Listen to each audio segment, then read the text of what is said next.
It seems to me that one of the greatest secrets that has been kept from us and yet given to us by NASA themselves for the last 3 or 4 decades, they constantly tell us that there's water everywhere in space. But that's not what we perceive, right? If I told you there's water in space everywhere, you tell, well, you're an idiot. Space is a vacuum. We know space is a vacuum. There's nothing there. And yet that's not the case. When you start researching space and water, it becomes mind-blowing. Article after article after article after press release and press release about water in space in amounts that are completely mind-blowing. Ocean worlds, water in the solar system and beyond. In 2009, NASA found a sprawling cloud of cold water vapor around a solar system to a nearby star. The water vapor could eventually deliver oceans to dry planets that are forming in the system. It's water vapor. It's not water in some weird thing. It's water vapor they're talking about. Could eventually bring oceans to new planets forming? This is just a little disturbing. The famous Eye of God nebula actually weeping tears of water. Wow, so there's water coming out of this nebula. This is not just a solar system, this is a nebula. This is a place where galaxies are born. Stars and galaxies are born in a nebula. And water is coming out of this. Can you imagine the size of the water that's coming out of a nebula? It's like one drop of that will engulf our entire solar system. And it just goes on.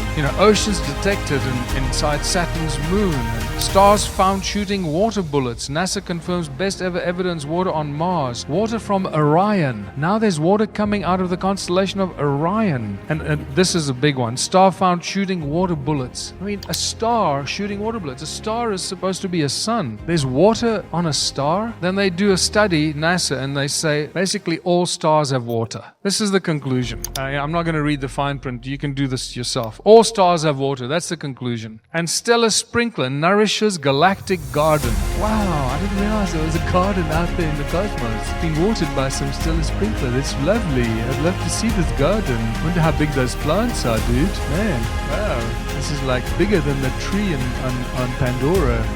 And then water on the sun. Stanford University tells us that there's water on the sun. And even better, a more appropriately named university, Waterloo University, tells us that there's water on the sun. It seems to me that the universe and the water are the same thing. On the left is one of those deep space images of the universe. On the right is a picture of a swimming pool.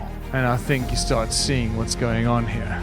And the lies and the deceptions are getting bigger and bigger. Also keep in mind that many of the images that we get shown by NASA come from radio telescopes, not from optical telescopes that actually photograph an object. It's a radio telescope that brings radio signals, and then they convert those into beautiful images through NASA's artistic impression graphic designers. Right? So these are often you don't see pictures. These are radio telescopes. Our very own solar system is completely surrounded by water. They tell us it's ice, but can we believe them? Is it ice or is it water? Like water vapor, like that other thing? I don't know, but we call it the Kuiper Belt. It's a belt in a disk that surrounds the outer perimeter of the disk of our own solar system. So there's the Kuiper Belt, this huge amount of ice, right? That whole thing is now completely engulfed by more water called the Oort cloud that completely engulfs our entire solar system. It looks something like that. So suddenly our own solar system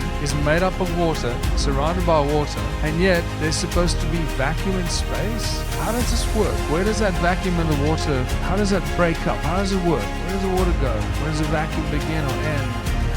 It's a little confusing for me, but we know that there's water in space because they keep telling us there's water in space. So suddenly the Bible makes a lot more sense to me, because I've always had a problem with one of those statements in the opening phrases of the Bible, when the Spirit of God moved over the waters. How can the Spirit of God move over the waters when nothing has been created yet? Surely water should be part of the creation. And I'm starting to see now why water is so sacred. Is it possible that water is so sacred because water is actually foundation of all creation, or is connected to all creation? Well, if you look at chemistry, it seems like it, because between oxygen and hydrogen, you've pretty much got the same elements in every other chemical reaction or chemical formula. Hydrogen and oxygen. part of pretty much everything. We cannot separate it. Hydrogen, oxygen make water. So it starts to get really interesting and compelling to think that water is actually made up of space. And God said, let there be light.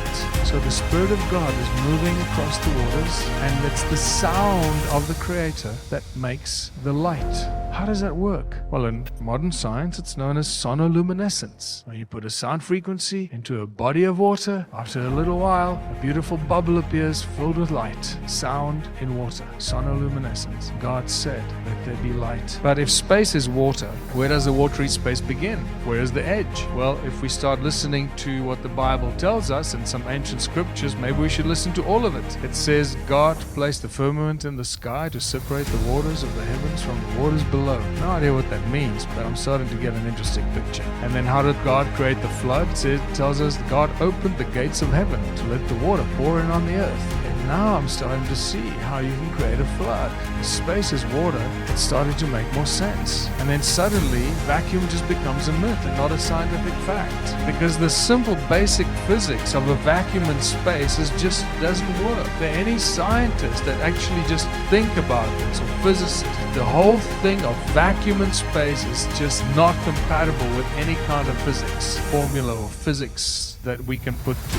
Where does the vacuum begin? Vacuum is one of the most powerful forces of nature. Where does that vacuum begin? We often get confused between gravity-free and vacuum. They're not the same thing. Just because there's no gravity doesn't mean you're in a vacuum. Just because you're in a vacuum doesn't mean there's no gravity. The two are not the same thing. So don't get confused by vacuum and gravity-free. What you can't do in space or in a vacuum, what you can't do in infinite vacuum is you can't propel sound, you can't have explosions, fire, propulsion, jet engines, rockets, none of this stuff. Can't do that because there's nothing to propel against. And then these guys on YouTube that make these vacuum tubes, they go, oh, look, I created a vacuum tube in my garage. I'll show you that you can propel a rocket in a vacuum. I go, really? You've lost your brain. You're comparing a fishbowl in your garage to the infinite vacuum of space? You really lost your mind, dude. And then you start watching like SpaceX sending a rocket up into space, and the very well-trained presenter that's got all the buzzwords. She knows all the lingo and all the buzzwords. And at one stage I was watching and she says, and the rocket is about to enter the vacuum of space.